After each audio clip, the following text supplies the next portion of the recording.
Yeah, welcome to our summer meeting this morning. Today is December the 6th, 2022. Ladies and gentlemen, now in the hands of our capable city clerk, Ms. Lisa Lambert. This is the pre-meeting of the Mobile City Council, Tuesday, December 6th. We have approval of minutes from November the 22nd and 29th. I didn't see no issue. Appeals, we have requests for waiver of the noise ordinance on February 19th and 21st on St. Anthony Street from 11 a.m. until 6 p.m. and 6 p.m. until 10 p.m. Okay. Public hearings today is a public hearing to rezone property located at 3200 and 3202 O'Shell Road from R1 and B3 to B3. Haven't heard any issues at this point. Public hearing to declare the structure at 59 Alexander Street a public nuisance and order it demolished. 1160 Congress Street. When we get to that in the agenda, I'm going to ask that we let us over 60 days. I received a letter from the property owner. There are 14 different heirs. It's in a family trust. They have a court appearance sometime in January. There are a couple other properties that probably will show on the city's nuisance abatement list as we get closer to this. As they split some out of the family trust to try to resolve this, they have stated that they want to remove the back end and secure. I talked to David about this. So we need to give them just a little bit of time. That's what they're going to do, and also a little bit of time for them to handle this family trust issue with their property. Okay. Public hearing to declare the structure at 1253 Glennon Avenue a public nuisance and order it demolished. 1713 New Conti Street a public nuisance and order it demolished. We know what house that is. It's been a nuisance for a minute now in the middle of the block. Let's start trying to get it under control, and neighbors be really happy over there. Public hearing to consider approval of a certificate of public convenience and necessity to Bethel Non-Emergency Medical Transportation to operate a non-emergency medical transport service. Mr. President, Yeah, Mr. Reynolds. is this the one we've already had is this a different one that we already had a public hearing on? This is a No. different one. Different one, okay. All right. Presentation of petitions and other communications to the council. Frank Harkins to present the Goodwill Christmas ornaments to the council. John Arundel, thanking the council for support of the Mobile Law Enforcement Foundation. Reverend Tony Allgood, comments regarding Mobile Police Department and homeless. Timothy Jensen, speaking in opposition to medical cannabis dispensaries in Mobile. Dr. Susan Ashby, comments in opposition. And Dr. Madeline Blanchard also comments in opposition to medical cannabis. Kalinsky Adams providing information about Opportunity Day school tour along with Nina Dorch and Rodney Toomer. Reggie Hill requests official response to submissions for chapters 38 and 46 of the City Code, ARP surplus in the Civic Center. Ordinances held over 64066, rezoning property located at 1263 Baker Street from R2 and I2 to I2. Madam Clerk, I'm going to ask the council if we can lay this over for 6 weeks. There is a new owner, and they need to really decide on what they want to do. So we can just lay this over for another 6 weeks, and by that time, they should decide what's going to go on with that particular property. Resolutions held over 01-1045, authorized agreement with AlDOT for maintenance of traffic signals, Service Road 193 and Walmart. Also 01-1046 and 1047 are authorizing agreements with AlDOT for maintenance of traffic signals at Service Road 193 and Halls Mill Road and US 90 and Service Road 193. 08-1048, 1049 are authorizing purchase orders to Samsung Equipment for 2 street sweepers. Well, that would be great. Had requests this week about street sweepers there. Take in one my pass it area, out. my high end locally with all the leaks and the gutters, told them that we're on the rotation. I think that's enhanced and kind of getting, so I can do that sometime. So you can just email, I want to email it to them, so email it to me. That way they'll have it and they'll know, they won't keep asking over and over. If you It's have, not, there's not a good answer on that. so you don't have a schedule yet. So we have a schedule, but with the number in our fleet and prepping for Mardi Gras, there's just not a lot of the plan. We have a good plan going forward once we, move forward, but, really there's not right now enough resources with sweepers and drivers to, really, clean. This is a resolution. This is what the mayor is proposing. Act- A resolution. This is an ordinance. I mean, we just can't hire enough people to get them in, and we can't get enough sweepers bought. If you can fit some of those streets with heritage oaks, there's branches over the streets where the foliage is actually the streets going into the stormwater system and it's flowing water on a heavy rain day. If y'all could make those streets work, I think we could suffer through the rest of it. And I think the complaints are going to be those streets. I will say, when I walked out of my front door this morning, there was a street sweeper parked on my street. Wow. You did? Thank you, Scott. Appreciate that. Yeah, but, yeah, they are there. 08-1050, authorized purchase order with Beard Equipment Company for 2 John Deere mowers for a golf course. 08-1051, authorized purchase order with Lynx Inc. for 1-year subscription for drive cam services for motor pool. 08-1052, authorized purchase order to Musico Sports Lighting for field lighting fixtures for Mims Park.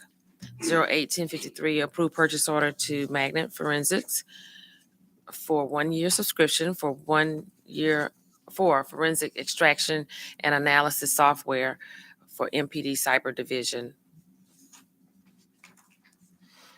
08-1054, authorized purchase order with 5Cast Property Ltd. for 1-year subscription for open source analysis software for MPD Cyber Division.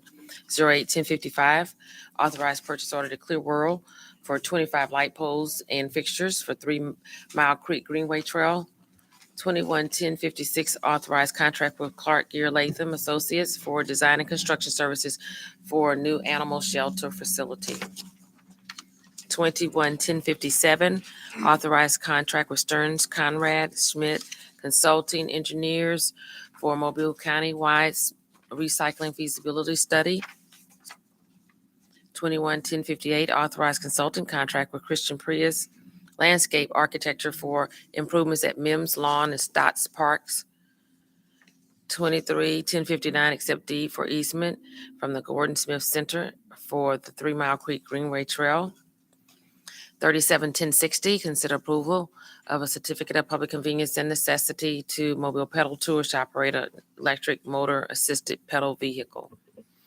Mr. President, Yeah, Mr. Jones. yeah, just a request here.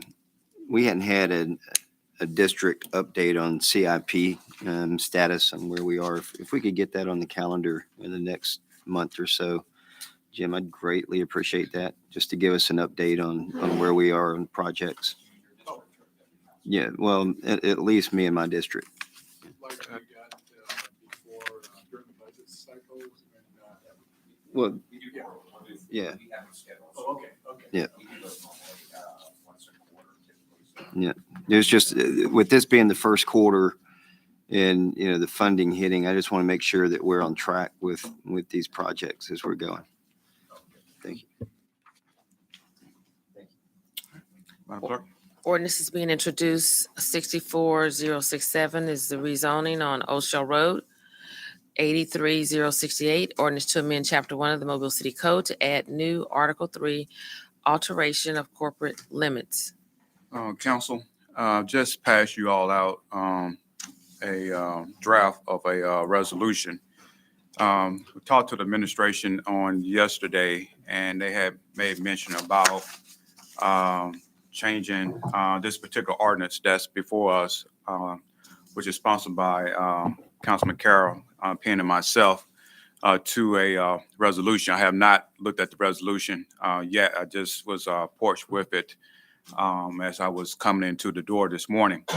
The reasons that why I'm supporting this ordinance is because, one, just as well, we're looking at the resolution, in front of us, 21-1057. We hired asking for a feasibility study, from a professional company we paying $100,000 for. And then the next one, we were looking for a consultant company, and we're paying $279.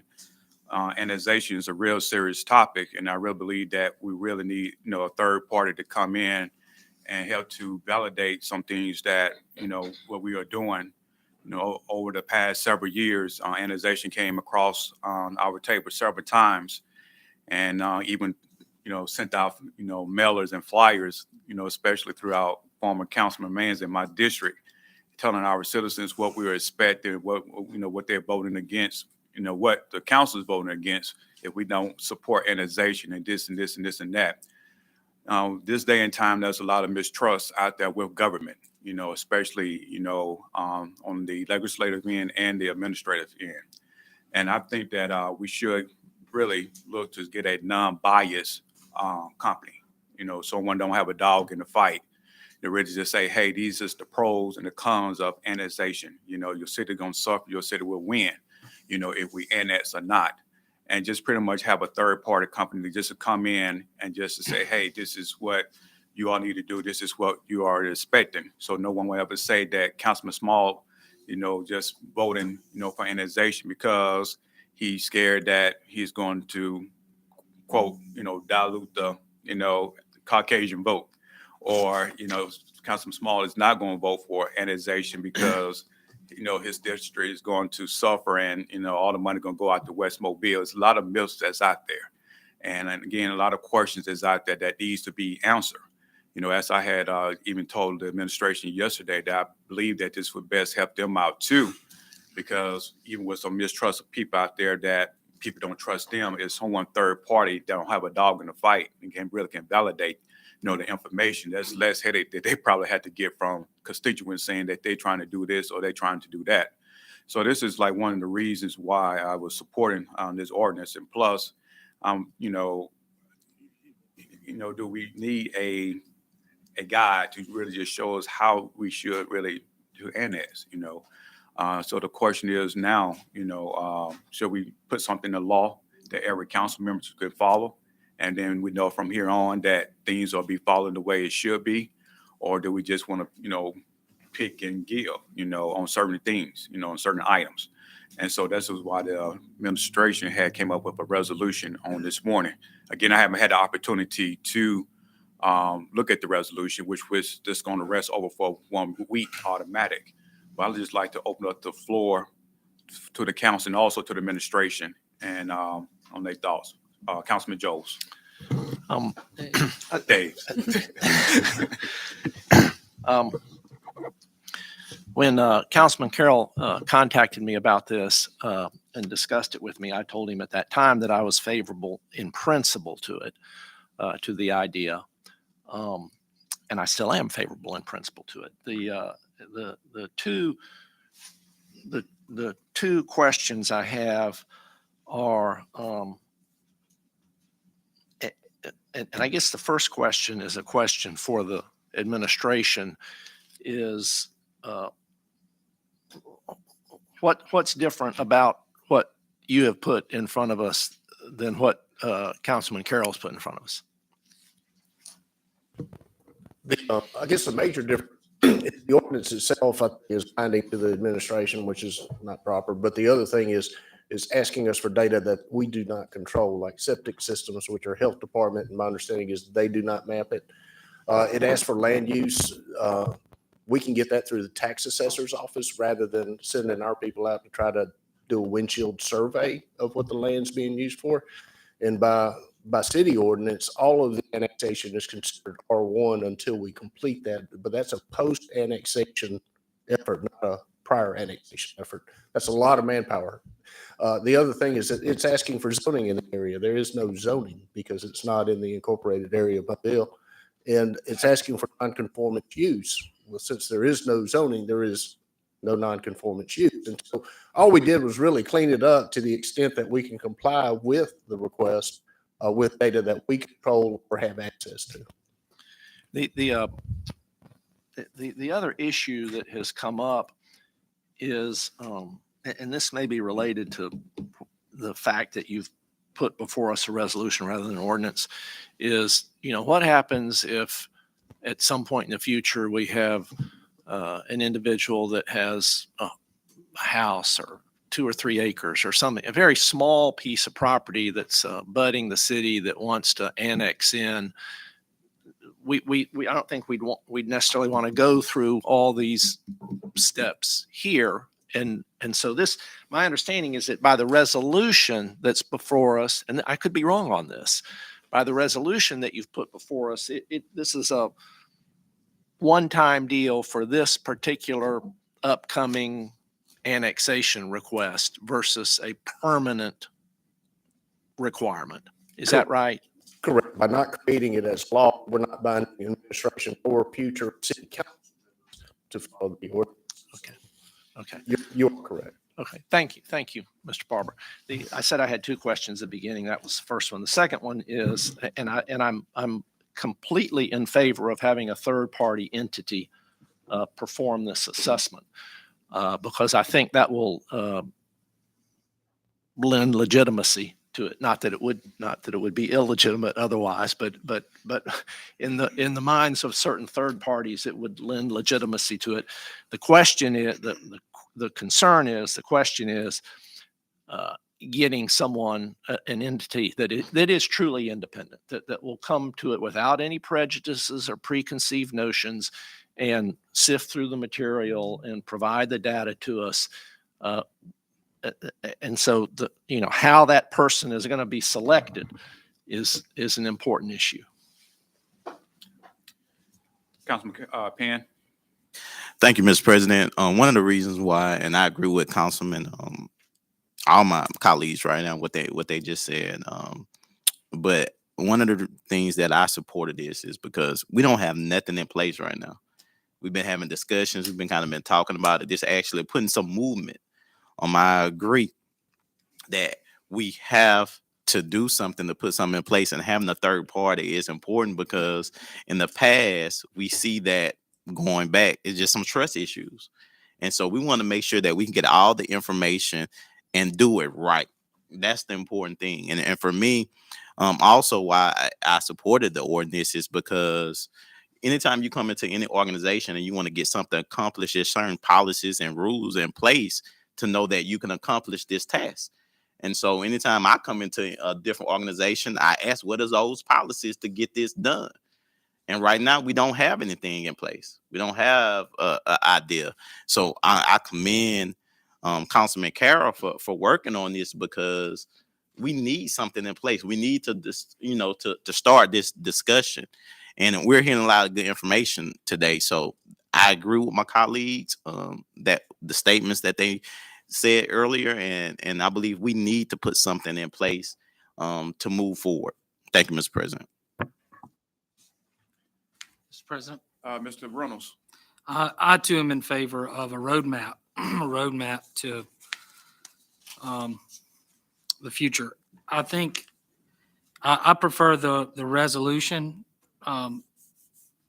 avenue, and a lot of this data that is outlined here is going to have to come from the city of Mobile, just no matter what. And if we can have the administration put forward all this information that they can, which I think they can provide most all of this, or there's federal databases or whatever for things like, wetland delineations. There are some things in here that I think are, probably a little bit too far that it just can't get.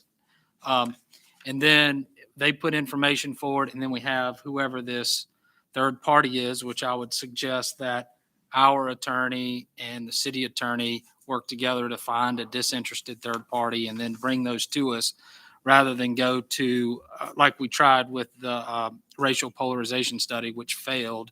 We shouldn't adopt that process. I think we let them try to find somebody, bring them to us, and then we approve them, have them come in and essentially validate the data that's been put forward.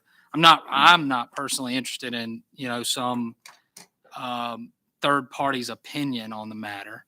I'm just really not interested in that. I'd rather have the facts before us all. We can all consider those facts for what they are and make a good decision on the way forward. So I will be reading the resolution to see what the differences are. And, I hope that we would adopt the resolution process rather than the ordinance, binding future councils, future administrations to a process that may not always be applicable. Times change. Sometimes something like this was necessary. Sometimes it's not, as Mr. Dave's outlined. I can wait, go ahead. Ms. Gregory? Well, I agree with what I have heard so far from my colleagues, and it's always nice, especially on something like an annexation discussion, that we can find, well, 1, 2, 3, 4, 5 people so far who seem to be in agreement on something moving forward. I agree with Mr. Reynolds and Joel as well on, instead of an ordinance, making it a resolution, because there are a lot of ways to do an annexation proposal. Sometimes they are very small, like a very small neighborhood, small piece of land that doesn't need to go through something as involved as what this original ordinance shows. And a resolution gives us the opportunity per issue, per annexation discussion, to put something in place, a guideline, if you will, in place. So I don't have any problems with that. I think the questions that Chief Barber brought up about zoning and septic tanks, those kinds of things, those are issues and information that we can certainly get, can be provided to us. We all know that zoning is something that happens after annexations. You go in with it all being residential, and then you do the zoning afterward, but it's pretty obvious what those zoning classifications will be. I don't think anybody will be surprised with that. The information that is being requested, again, it's something that either we already have or will have, and if we didn't, there would be no sense in moving forward with any annexation proposal anyway. So I think what we're looking for and asking for is all very doable. And I just look forward to working with everyone to do this. And again, though, I think it should be a resolution. Let's all go back and read it, make sure we understand what's going on, and maybe we can vote on it next week. Mr. President, the fact that changing it to a resolution actually takes the teeth out of it. It becomes a situation there, if something doesn't want to be done in the process, it doesn't have to be done in the process. Accepting an ordinance gives us something clear to follow in years to come. And it doesn't just unite the council, it unites the council, the administration, with the citizens of the city of Mobile, where they actually have an opportunity to see what we're doing in this case and know what we're going to do in any future case. I'm willing to bet in 2 to 10 years that we'll have another opportunity for an additional annexation. And the question is going to be, how do we go about it? But if that's the question, then we have a process. This resolution, as you stated, is hopefully only for a one-time case. But I'm not looking for a one-time case. I'm looking for something that we know that we can stand on forever. My goal here is to have the best city in the state of Alabama. And having the best city in the state of Alabama doesn't always mean you are the biggest city in the state of Alabama. Unity and comprehensive and cohesiveness with the council and the community is the best approach to any annexation. The other thing is that you say that the council would be burdening the administration and other councils in the future. But as long as I've been familiar with this type of government, ordinances are structured by the council, whether presented by the mayor or the council, and they are binding on the council then and every council from there henceforward. So establishing an ordinance is simply establishing a procedure that everyone will have the ability to follow in the future. Now, not every item will always apply. I know that, and I'm pretty sure that all of you know that also. When it doesn't apply, I mean, we can simply state as educated people that in this case, it doesn't apply, and we may not be able to present that information for this segregated piece of property that's pulled out of here. The other issues that I've heard were about environmental issues. What happens if there's a brownfield out there or something like that, and we don't know what the land use is? We may want to draw a line around it and not take that into the city of Mobile. That is why a lot of those things are there. They may not apply on every application, but the process is there. And the process is more important than each individual application. So that's why those things are there. They're for the protection of the city going forward. They're so that we can have the best city in the state of Alabama. Now, the other thing is, if I heard that we want to slow annexation down, I'm going to tell the administration I don't want to slow it down. I'm ready to get this over with. And I'm going to tell you in front of everybody that I'm going to vote for annexation in some form, fashion, or another. Right now, I don't know what it looks like. I don't. And I'm pretty sure that if we can all get to a situation where we know what it's looked like, where the community is part of the transparency process, where people that are not trusting and not even trusting us in our own districts because they have no idea what's happening, we can dissolve all of that and we can move this forward. This helps us do this. This is about unity. It's about trust, transparency, and making us the best city in the state of Alabama. Any other council members? Mr. President. Yeah, Mr. Jones. I don't even know where to start. On August the 9th, this city council took a vote on redistricting, which is basically the same thing as far as drawing lines, looking at demographics, looking at pros and cons, and making it an informed decision. At the end of about a 6-month process, the statements made at the end of that process was that this work that the administration did and this city council did set the standard for the state. That was y'all's words. The ones presenting this proposal, that it was a transparent process, that it was an honest process, that it involved everybody. Same people that sat at that table are sitting at this table. The same administration that put that map forward is putting these maps forward. To sit and say that we haven't seen a plan is not true. Jimmy, when did you take us up and show us the maps the first time? Back in the spring. You took every city councilor in your office and you showed him the initial maps with the initial demographics, with the initial revenue, and the pros and cons. And then you took us back in after you got our initial comment and you did some revisions, correct?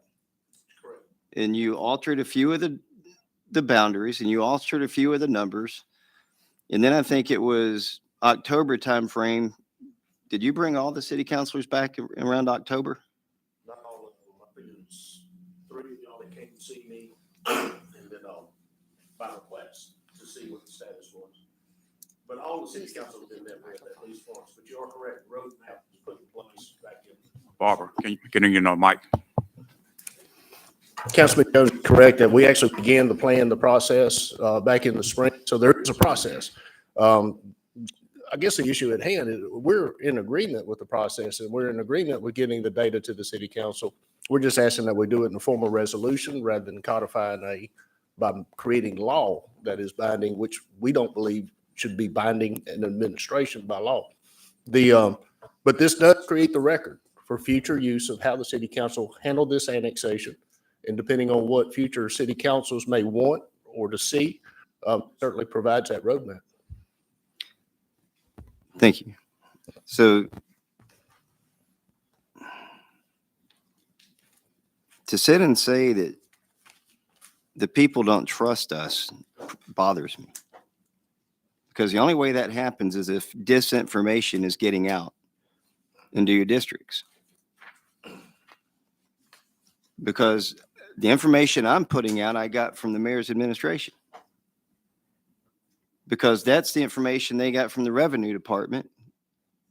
And that's the information they got from the teams that do the demographics. It's the same demographics that we voted on and instituted as law for the city for redistricting that is in place currently. We did that. We delayed that process for about 3 months because we wanted a consultant and we wanted a feasibility study, and none of those things transpired. We couldn't even get anybody to give us a request for proposal.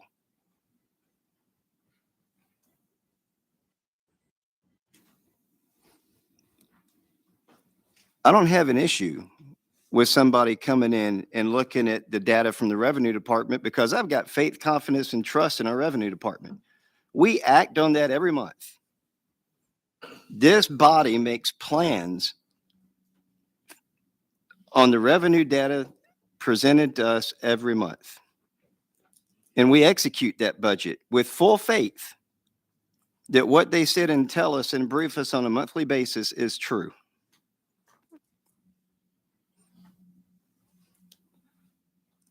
We don't need to understand how many sewer lines are in an annexation area because the city doesn't control sewer lines. The city doesn't control septic tanks. And we act like this is a huge unknown to us. This whole discussion was like a bunch of what ifs. Has anybody really driven out to the areas and seen the areas that we're bringing in? Anybody? Have you been there? Have you walked the ground? Have you looked at the stores? Because this is not an unknown. The point is, what we're bringing in are neighborhoods. What we're bringing in are a couple of apartments. What we're bringing in are schools. What we're bringing in are small family-owned businesses. What we're bringing in are Walmarts and Targets and auto shops and auto dealers. That's what we're bringing in. And this is some of the newest businesses. These are the newest roads. This is the newest infrastructure that we have in the entire city. And the facts that I've looked at that's been put together by this administration tells a pretty incredible story of how that's going to help every one of our districts moving forward. Everyone's. And we already know if this passes, each one of our districts is going to get an additional $1 million for us to spend. And I hear that argument all the time. Well, how is this going to positively impact my district? Well, that's one small thing right there. $1 million per district. And I've seen all the arguments about my streets need to get done. Well, that $1 million will go a long way towards fixing a street and a sidewalk. I don't want to put a law into place that is going to force us to go down a path that doesn't make sense. I don't have a problem with the resolution saying we need to have community meetings. Heck, I've been talking about this in my community meetings for a year.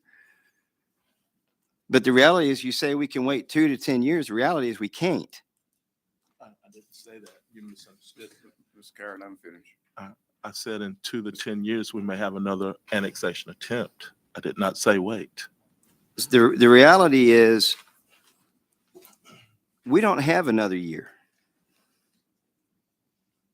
Because Sims, if you look at the data that is there, is expanding to the south. And their eyes are on the exact same area that we want to annex.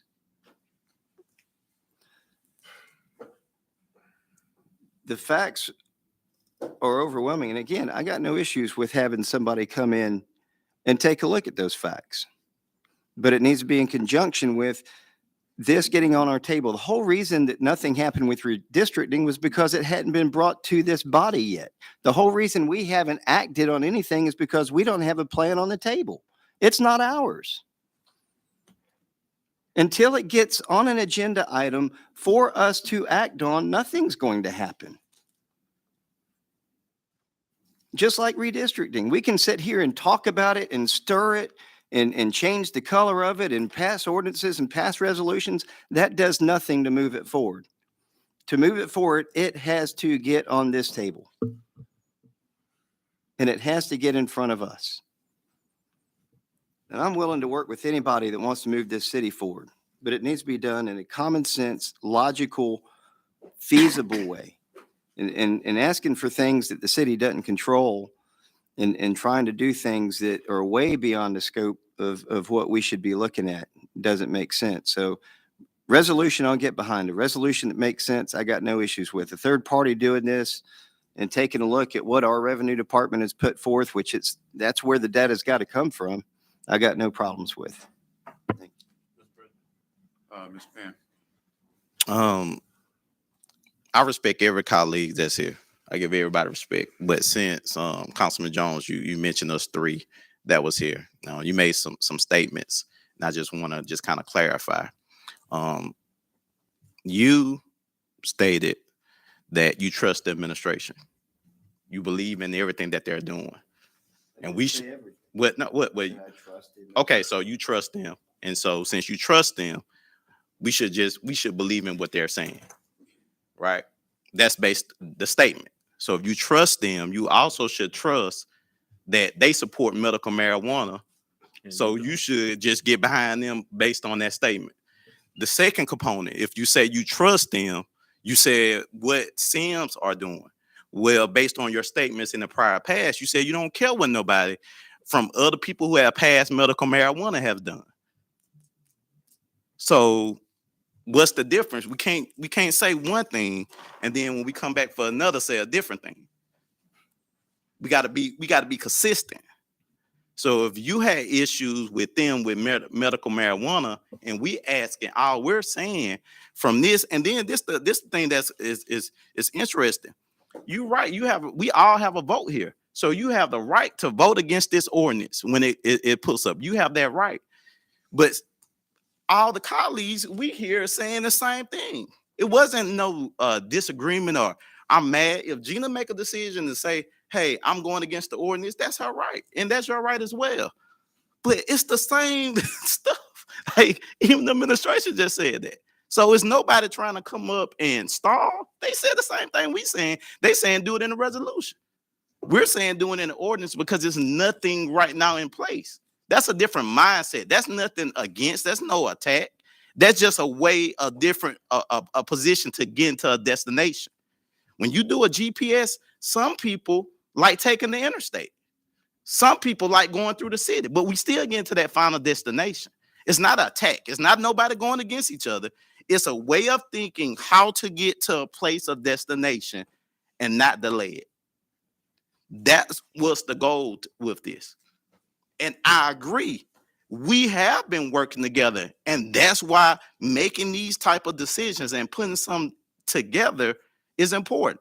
You also said that we have received the whole plan. I haven't received the whole plan. Jim, do you know the neighborhoods, how it's going to be voted? How we going to break it up for voting blocks? How they're going to vote yet? Well, matter of fact, I don't want you to answer that. Scott, you tell me that because you know the whole plan. I didn't say whole plan. So I said, listen. No, hold y'all- on. no, no. Okay, all right. So, all right, how about this? You said we knew the plan. I don't know that. I never said they never gave us anything. We want to, for us to move forward, we need to know every component. That's the whole point.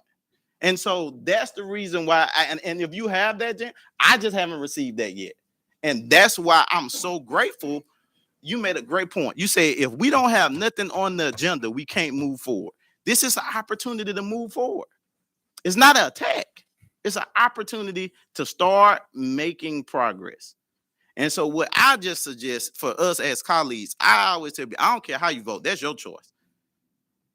You got to, your constituents, that's your thing. But I think we got to be very mindful that we don't disrespect people off their opinions. And in that moment with that statement, Councilman Jones, I felt disrespected because that wasn't the case. And I think we got to get to this place. And I can't speak to past councils, but I feel that this council have been working for the best for the city of Mobile. Let's continue that. But just because we have a disagreement don't mean we have to be disrespectful. Thank you, Mr. President. Mr. President, if I, no, Hold on, Mr. John, Mr. Mayor. So a lot of conversation here about what we should do going forward, and I appreciate all of it. What I'd like to do, though, is try to bring it to a closure just so we can move forward. By saying this, that yesterday we had the opportunity to visit with Small. He apprised us of the ordinance, and we told him our thoughts on that. But also he told us about the third-party validator. And so there was conversation about how do we truly identify a third-party validator that would be looked upon as unbiased. And that's a challenge, but we came up with a solution. Well, we came up with a thought on how to do that. And I think that from the comments that are made about we don't have a process in place, there's very much a process in place that exists in state law about how we grow this city. It's been followed by other city councils. What's come up is a tweaking or an idea possibly improving that. And it can either be ordinance or it can be resolution. At the end of the day, though, the comment has been made that you can vote what you like to do, what your preference is. But the way we look at it, we're following the process that exists today. But the main part of that process is for us to answer your questions so that you can go back to your constituents and tell them, that you're comfortable with the information.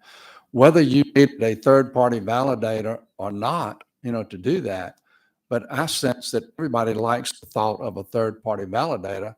So kill annexation. All I have to do is stand there and say, we're not going to have a third-party validator, and that'd be pretty stupid, okay? So my thought is that give us just a little bit of time here, and we'll work with what we're really suggesting is get maybe the city council attorney, Mr. Atchison, get Ricardo, let them pick somebody that they believe would look at this through, through a clear lens that would not be biased. And as we brainstormed that, the group that came into mind was an organization called PFM Analyst. PFM actually does the city's financial, everything we're trying to do, or as we research what we should do about possibly financing the Civic Center and other things. PFM has been on board before I was the mayor, but everything we did regarding the restructuring all of our bonds, okay, over the last 9 years they have done. They're a national firm. So we actually talked to them yesterday and said, do y'all have somebody that can come in and validate our numbers? And the comment was that the folks that run the organization out of Huntsville, they do not have that expertise in-house, but they thought that they had that expertise somewhere in the nation, that they've probably worked with the city to do that. So we will continue to run that trap, but we will work with Council President Small. We will come back with a proposal on somebody we think that would give you what you're looking for, and that's an unbiased view that you can go to your constituents and say, this has been validated. So I hope by having said that we can move forward. Thank you, Mr. Mayor. Quick question for the council, just an unofficial vote. And this is to go ahead and should we add this resolution on the agenda for today? Can I get some feedback from some people? I would ask that we leave the ordinance on the agenda. From what I heard today, I mean, we're at a decision point. And it sounds like I can count votes pretty well here. We're pretty close to having an ordinance structure that sets procedure, and that would make it clear to the public going forward, clear to the future. We'll have a process that is locally ours, a process where other annexations, when they happen, have a process to follow, but not all items may apply to that that next annexation, but that's part of law. You know, you follow the procedure, what fits, doesn't, what doesn't fit, you have to make those concessions. So I would ask that we do that. Mr. President, would you like to send it to committee for wording adjustments or something like that? I would suggest that. But to be honest, I like this done quickly because in my mind, I like to see this done before the holiday season and get started. I would like to see, I don't want this annexation process to linger 3 months into the new year. I'm just going to be honest. I don't. I want to get this over, get this behind the city. I want us to be ready to go forward full steam in 23. 15 seconds, Mr. Carroll. I'm sorry. Let me sum it up again. Our goal as a council is to have the best city in the state of Alabama, no matter how we get there, whether it is by population or by annexation or by infill or however. I understand what we need to grow, but having the best city will have us grow anyway. So that is my goal. That is my hope for this council administration, that we move forward in unity. Let's get this ordinance set and let's get the information. Let's be transparent to the public and let's have every one of those people. Other council members, 30 seconds or less. Yeah, 30 Mr. seconds President, or less. I have no objection to adding the resolution to the agenda today. There is some wording in the ordinance, I think that was carried over to the resolution that I would like to address, but it doesn't have to happen today. Okay, Mr. Penn. Yeah, nay. I'm for putting the ordinance right now. Would you, my question is about adding this resolution on to this. Resolution. Oh, I'm not against that. Okay, that's at least we got 3. Okay. My question is now to the council is about having a committee meeting. Do we need a committee meeting between now and next week? Between now and next week? Yeah, okay, we No. got to really. I don't think so. No. Okay, all right. So we'll add this resolution onto the agenda and no committee meeting. So And is this going to go forward as an ordinance or a resolution? Both. they're both. Okay. Both are going to be there. They're competing pieces All right. of legislation. All right. And Madam Mr. Clerk. President, Mr. Jones. I need to go back. Corey said that he felt like I disrespected him. Let me be very clear. And when I make a statement, it's relevant to the context and the issue that I make the statement on. We are talking about annexation. My comments dealt with annexation and redistricting, which is very similar processes. Don't take my statements out of context.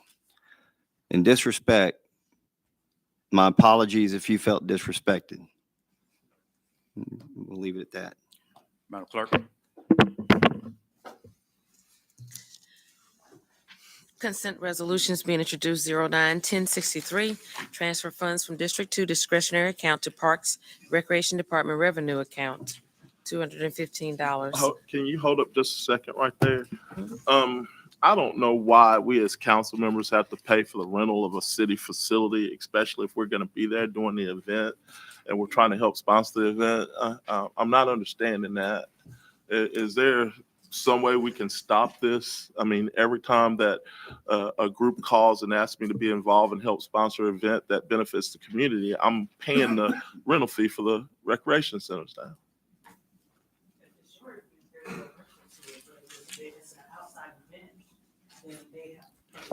So if we don't wait, so that means either we pay or administration. So a luncheon that benefits the community or a toy drive giveaway or something like that, where we're benefiting the community, where these groups are working pretty hard in areas where they have very little or few resources, we're still charging, especially if I'm going to be a co-sponsor of the event. I mean, it's a city-owned facility.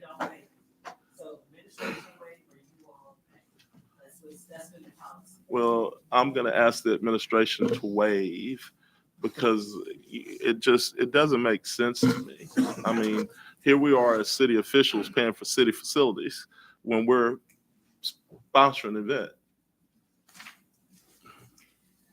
President, Ms. Penn, if Councilman Carroll get his wave, I actually for Penn's giving paid like 15, I think about 1,500 for that day.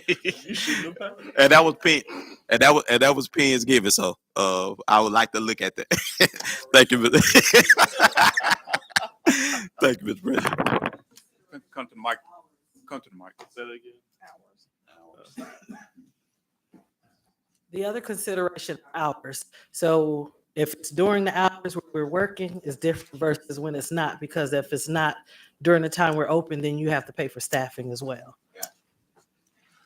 And I know we got into this years ago with various city facilities where groups were coming to do events, and they were generally charitable groups looking to raise funds and put on events that were part of a community service sort of a thing. And just about every time an event came up, they were asking the administration to waive the rental fees.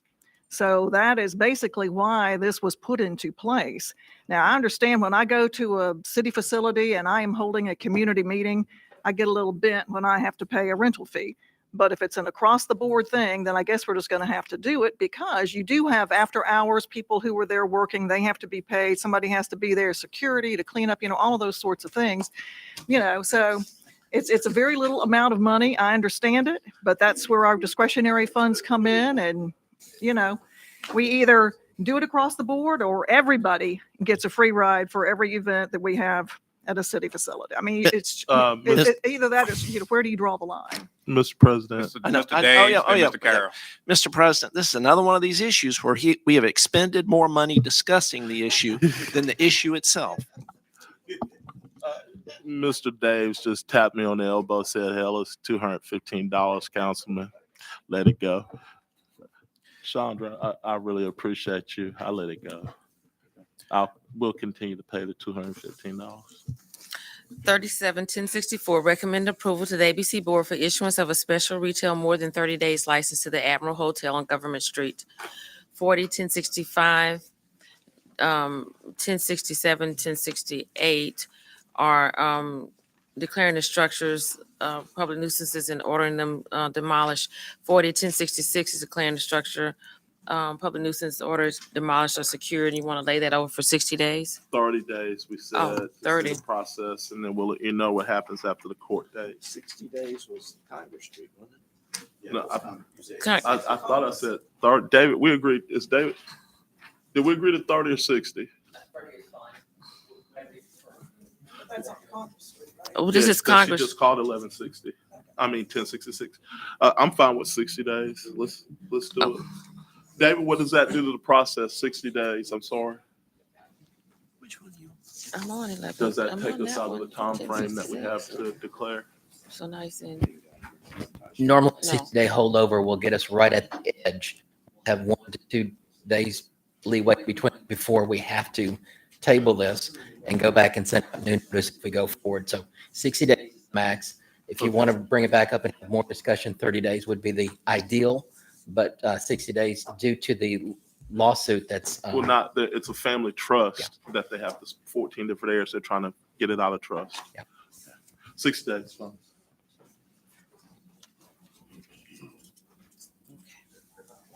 and Conti Street, we're gonna go ahead with that one. Yes, move Okay. forward. All right. Neighbors will be happy. 60-1069 is approving a water special bonus to the firefighter of the month.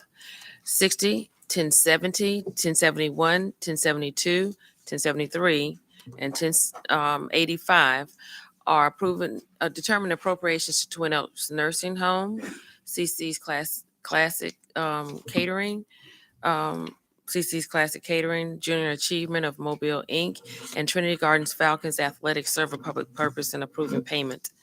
Resolutions being introduced, 01-1074, authorized agreement with Spire Gulf for addition or removal of gas lights. 08-1075, authorized purchase order with Dogwood Productions for website hosting, maintenance, and live streaming services, $37,125. 08-1076, approved purchase order to D3, the businesses 9 to 5 seating for furniture for Lafayette Street City Resource Center, $22,298.76. 08-1077, approved purchase order to Adelty Ports and Maritime SLU for passenger boarding bridge for cruise terminal, $4,890,000. 08-1078, approved purchase order to Intera for 1-year subscription to operations situational awareness software for Mobile Fire and Rescue Department, $24,671.28. 08-1079, approve item-based bid for printing and mailing of Revenue Department business license forms. 21-1080, authorized contract of Dorsey and Dorsey Engineering for 2022 PAYGO resurfacing, $350,000. 21-1081, authorized contract with Geotechnical Engineering Testing for 2022 PAYGO resurfacing, $66,000. 37-1082, consider approval of a certificate of public convenience and necessity to Bethel non-emergency medical transportation. And we'll add the resolution to propose a study for alteration of corporate limits. Call for public hearings, 41-1083, call for public hearing to consider an ordinance to amend section 64.3.1 Downtown Development District of the current zoning ordinance, chapter 64 of the Mobile City Code, and amend appendix A Downtown Development District of Unified Development Code, chapter 64 of the Mobile City Code, scheduled January 3rd. 41-1084, call for public hearing proposing the creation of a tax increment finance district for the city of Mobile, authorizing the preparation of a project plan, authorizing the president of the city council to perform certain actions required by Alabama law, and directing the publication of this resolution as required by Alabama law, scheduled January 3rd. Announcements. That's the best thing on this agenda today. I was about to say, awesome, awesome, awesome for Dolphin Island Parkway in District 3. Yeah, I would like to thank the administration. This has been going on for several years, bringing this TIF before the city. Matter of fact, it's been going on so long. I was talking to Paul Wesch, the former Paul Wesch. We've started talking about this, and this particular item will bring very good positive light, not only, towards the IP area, but really the city of Mobile, because so much good things are going along around the Dolphin Island Parkway between the airport and New Brooklyn by the Bay and other entities that we have around the Dolphin Island Parkway. But again, this is some great news, and I believe that this is a door opening for many other TIFs to come throughout the city. Is there anything else from this council? Barbara? Just want a clarification on the annexation discussion. I think that it got a little confusing to the public and maybe we're in the process, and the city council certainly has participated and continues to participate in the process. It's still a work product. We're not ready to go forward with. We do plan on at some point after the first year, Mr. Carroll's point is to begin that process publicly. And so I just wanted to make that clear that we're not talking about voting on annexation today. We're just talking about this process. And the quicker we have that process in place, again, we ask you to support the resolution going forward. Okay. Don't miss an opportunity, do you? Anything else from the administration? Okay. If not, we see each other at 10:30. Hey, Gina.